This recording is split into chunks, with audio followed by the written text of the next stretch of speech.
This is the Dick and Conversation podcast. I'm Elissa. If this is your first time joining me, welcome, welcome, welcome. If you have been here before, welcome back. If you're hearing me, you're probably listening to me on Amazon, iHeart, Pandora, Spotify, or you're watching me on YouTube. As always, I'm going to give my socials. Fix my lipstick.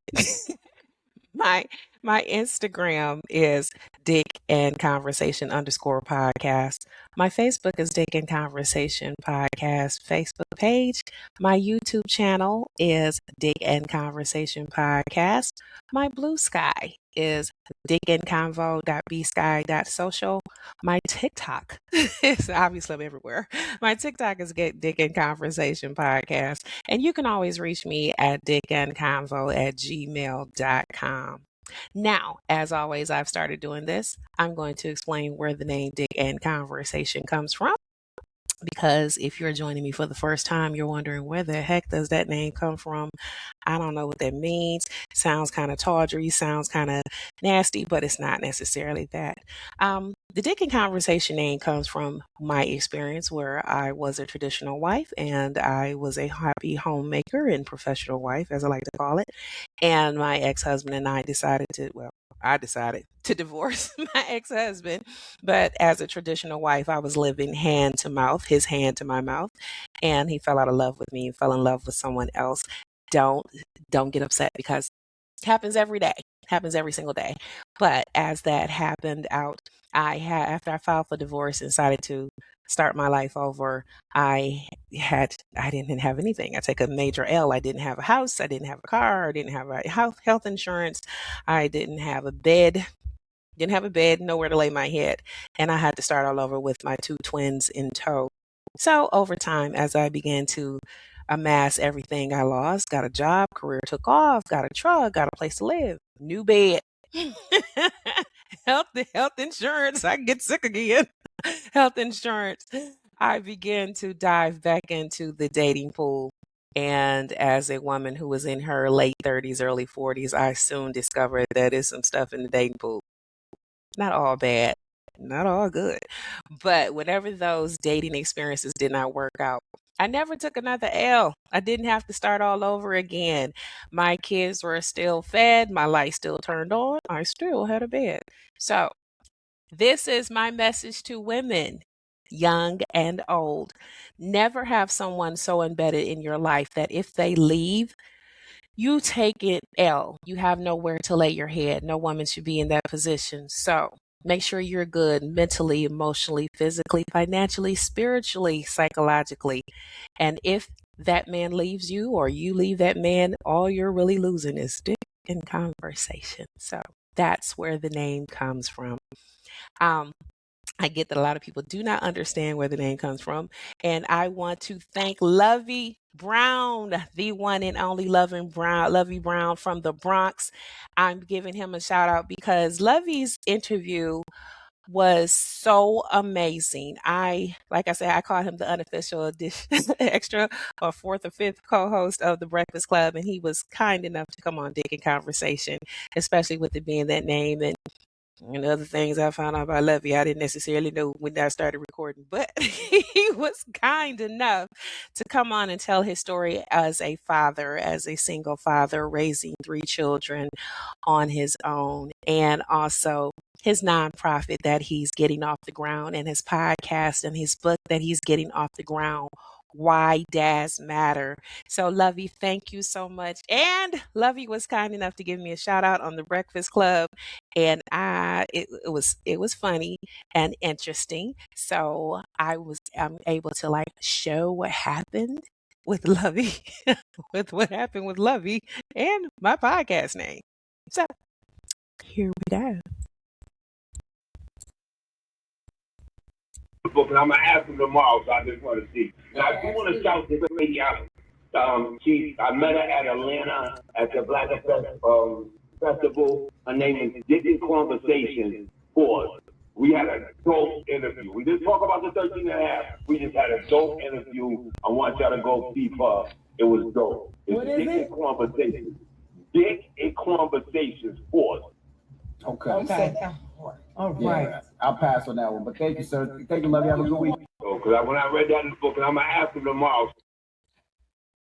So that was Lovey giving me a shout out. Here's what is very interesting about that take. I had just met Jess Hilarious the week before. She was in the Detroit area doing a comedy show, and I had an opportunity to talk to Jess Hilarious. Now, I also called into the Breakfast Club before a few weeks ago, and I talked about Dick and Conversation. Charlemagne was familiar with Dick and Conversation podcast. He said, "How could I forget that name?" Met him in Atlanta. I had met Envy. I had met Jess. However, Dick and Conversation did not exist when I met Envy, and I didn't even really discuss it when I called in before.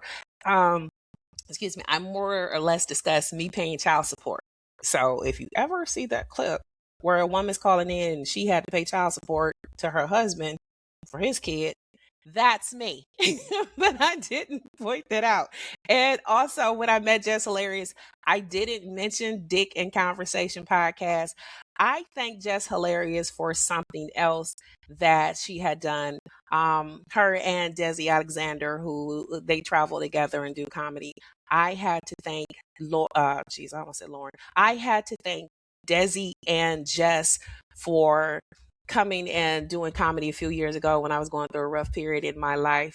And I've never discussed this on the podcast. There was this moment where I was going through a really strange and rough period in my life of no fault of no one. It was a nature thing. It was where there was a relationship that got disjointed because of nature. I'll go into a detail someday, not today, because I don't know if I'm strong enough to do it. But Jess and Desi Alexander came and performed comedy a few years ago when I was trying to recover from that situation. And I thanked her for helping me get through a rough situation. So I had met Jess, but I didn't talk about Dick in Conversation. So Lovey Brown, thank you for shouting me out. You are one in a trillion, Lovey. You really are. And we didn't talk about the 13 and a half. Lord have mercy. We touched on it, the gift that kept giving, but we didn't go into deep detail about the 13 and a half. But I do appreciate Lovey giving me a shout out. That was really, really amazing of you. You didn't have to. You really didn't have to, because you're there to promote Why Dads Matter. He's recording now. He's getting it off the ground. He started with just son's father, Rome. So be on the lookout for that. So thank you for that. I've been a little busy. I received a promotion at my job.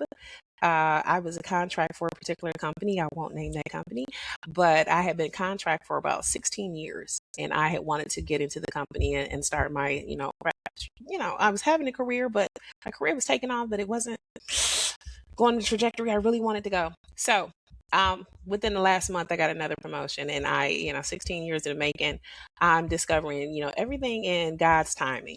This is where I'm going to go and talk about God. I often say, when you start speaking about relationship with God and Christianity, it's a foreign language. You either understand it or you don't. For those who do understand it, I'm about to speak it. Sometimes you have to wait, and even though you don't understand why you're waiting, or you're getting these no's, or you're being halted in your life about something you feel you deserve or want or need, and you're praying about it like, God, I need this. God, I want this. And God is like, Sometimes you have to stay put where you are so that you can learn what you need to learn or experience what you need to experience before you go to that next level. And when you go to that next level, you'll have this additional tool that you acquired while you were sitting still and staying put and shutting the hell up and listening. And then when you get there, you go, this is why I needed to sit here and wait, because for the life of me, I could not understand why I was being passed over for a job that I was already doing, not once, but twice. I could not understand it. Like, God, come on. Now, I know you see I'm doing the job. Why I'm not getting the job that I'm already doing? But God had another job for me, and I needed to learn to stay put and learn what I learned in that seat before I move to the next one. So sometimes we don't understand God's plan for us but he does. And I meditated on Jeremiah 29:11. If you know, you know. For I know the plans I have for you. So I got my promotion. Pat myself on the back. Yes, I will. And then thank God. Give God the glory and honor. Okay, so with that, I have upcoming guests. I believe I have upcoming guests. Sometimes things do not work out as they plan. I want to give a shout out. Excuse me. Talking too much. You all know I'm gonna have some water something nearby. I want to give a shout out to a particular young lady. Her name is Angie, and she's I think on TikTok she's your Curvy Cousin, Angie. Angie and I tried to record several times over the past few months, and it just will not come together. First, it was timing, and the night we were supposed to record, I had to go help my son. And then another night when we were supposed to record, there were technical difficulties like you would not believe. And I mean, it was technical difficulties I had never experienced with this application.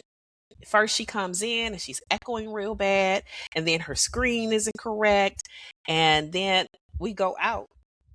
Excuse me. We go out of the application and come back in, and I came back in, but she couldn't come back in. And then we were trying and we were getting these error messages. What's interesting about that is it had never ever happened before with any other guest I had previously, and it hasn't happened with any other guests since then. It's been like almost flawless, but with her we had tons and tons of technical difficulties. And I decided, like, I believe in science. This is not meant to happen. She's not meant to tell her story because she's writing an amazing book, and her story is amazing. It is truly outstanding from her perspective and her experiences and the things she wants to tell about her life and the things she's learned and the things how she's navigated through difficulty. But she has a truly amazing story. But I said, Angie, I don't think your story is meant to be told on this platform.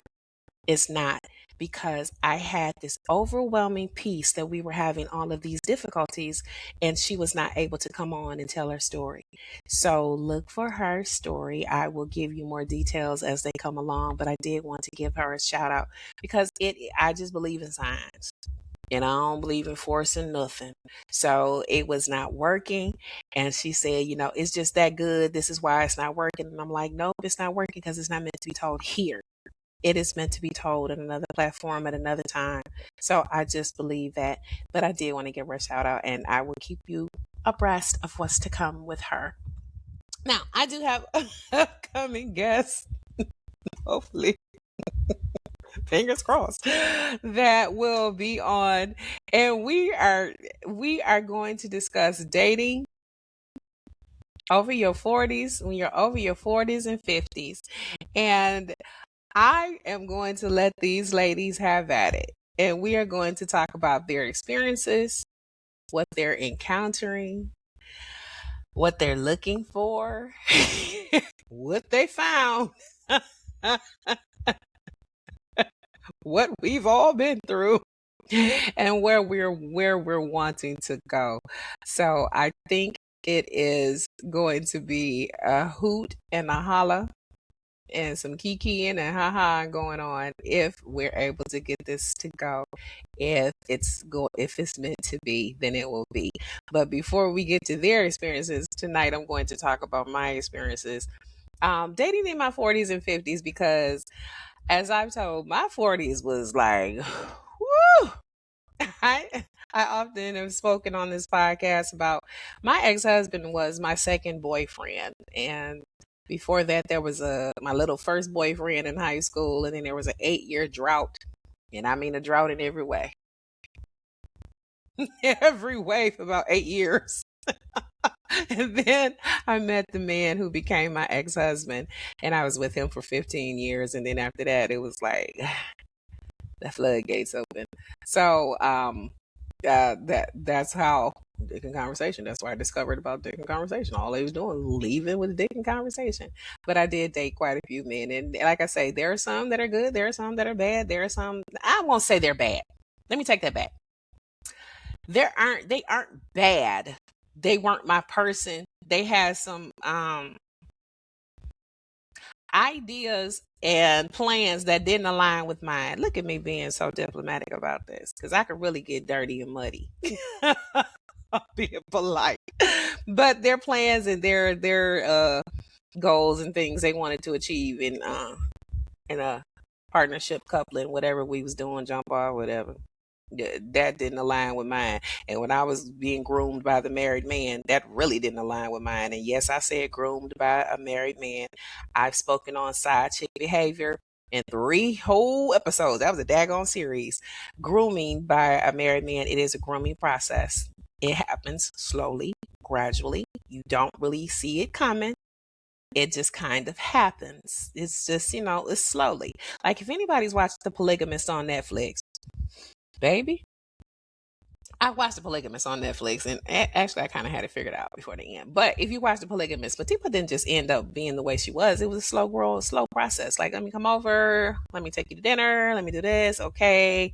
I'm happy, and and she's like, oh, Jonas, oh, Jonas, Matipa. So it's a very slow process, but that was a part of my life also. So I often tend to give a little grace to those women who date married men to a degree, because I know the mentality of it. It is slow, it's gradual. It's a really messed up mentality. And as I've said many, many times, and we'll say many, many more, being a side chick is the absolute worst thing that a woman can do to herself, because you wake up with hope and you go to bed with hurt every single day.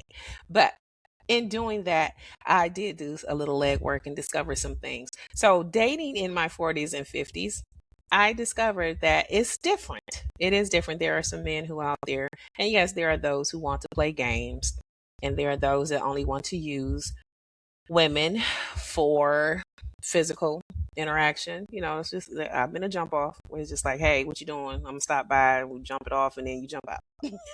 You go about your business. But if you have that understanding, it's not that bad as when you have that understanding. It is when you have an expectation of more that it becomes problematic.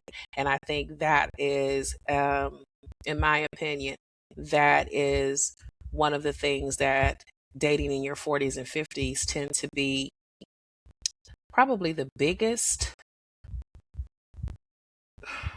obstacle that men and women are encountering. It has something to do with the expectations. It is expectations that are being placed on the other that they don't know that they have. Like, I watched a clip today on social media somewhere where a man asked a woman, it was on Black Effect Podcast, where a young lady was asked, well, what do you want a man to do? She was like, I want him to take care of me and treat me safe and keep me safe, and I don't want to do this and I don't want to do that. And she was saying, if he don't do it, it was a big to do. And I was just thinking, like, well, I get what she's saying, but if you don't know what that looks like, or if he doesn't know what that looks like, you're going to be misaligned. The expectation of what safety feels like, what taking care of feels like, because if she has an expectation of what it should feel like, what he should do, but he don't know, it's gonna always be a problem. Been there. Hell, sometimes still is. But I do want to know.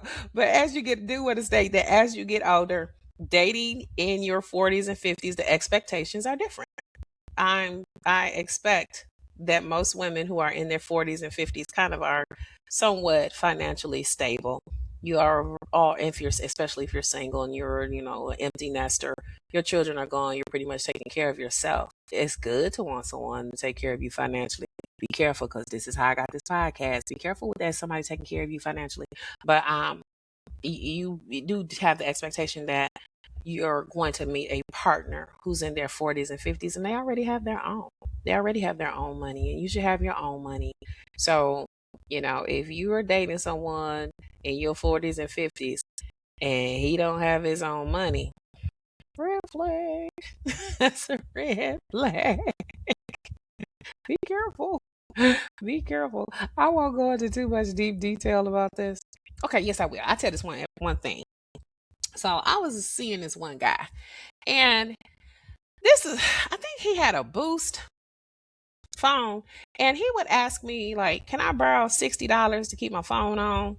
Or like, "You don't have $60 to keep your Boost phone on." Like, really, dude? $60 to keep your phone on?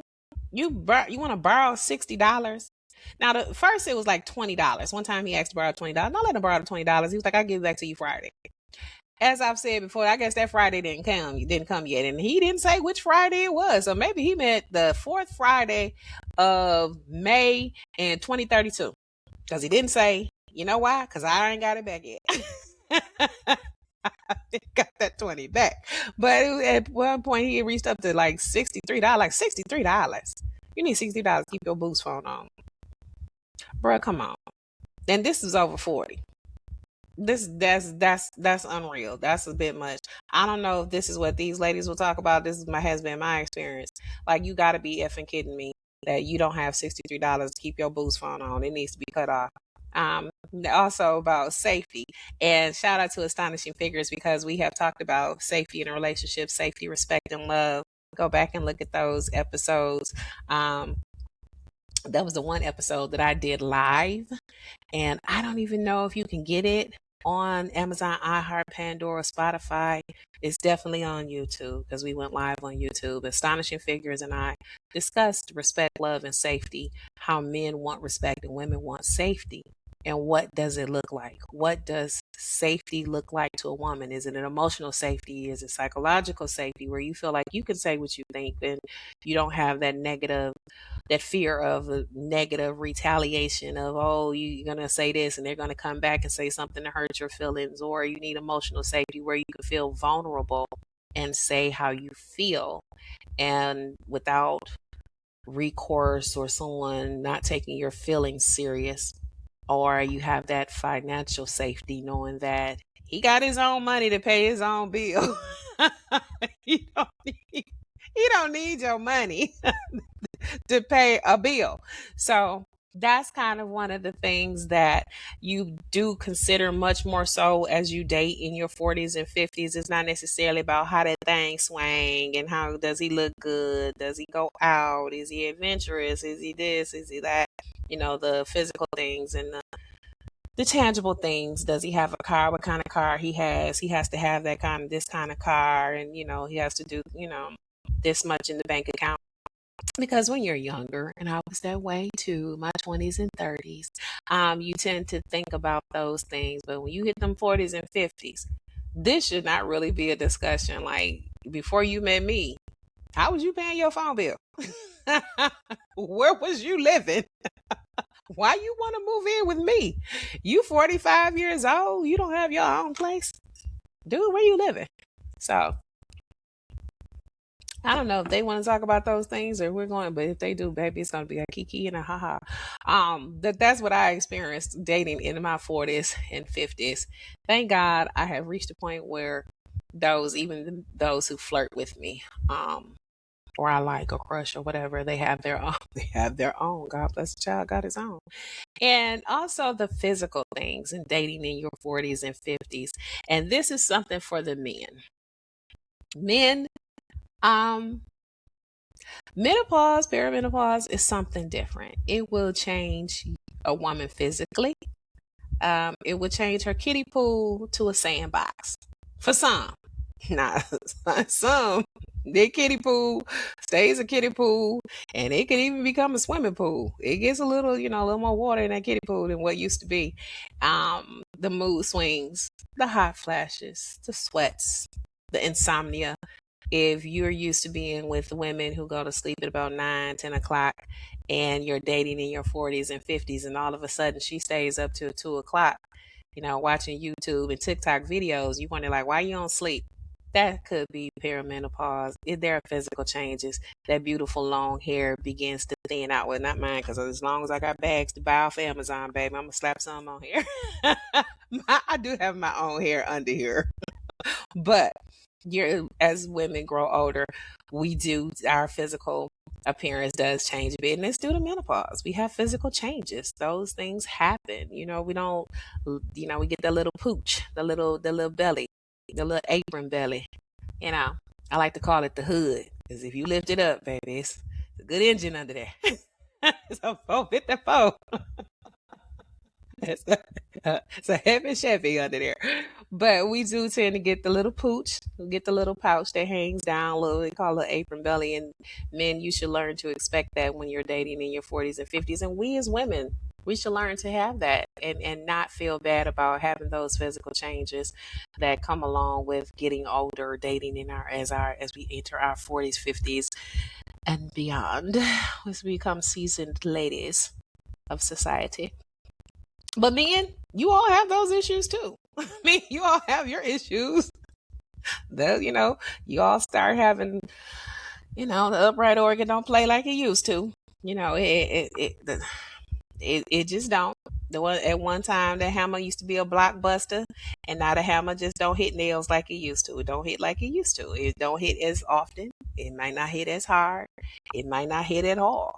And we as women have to learn to accept that. We can't necessarily be in our 40s and 50s and want men to accept our perimenopause, night sweats, and anxiety and mood swings and, drying out or wetting up and not understand that some of these men also are going to get that little pudgy.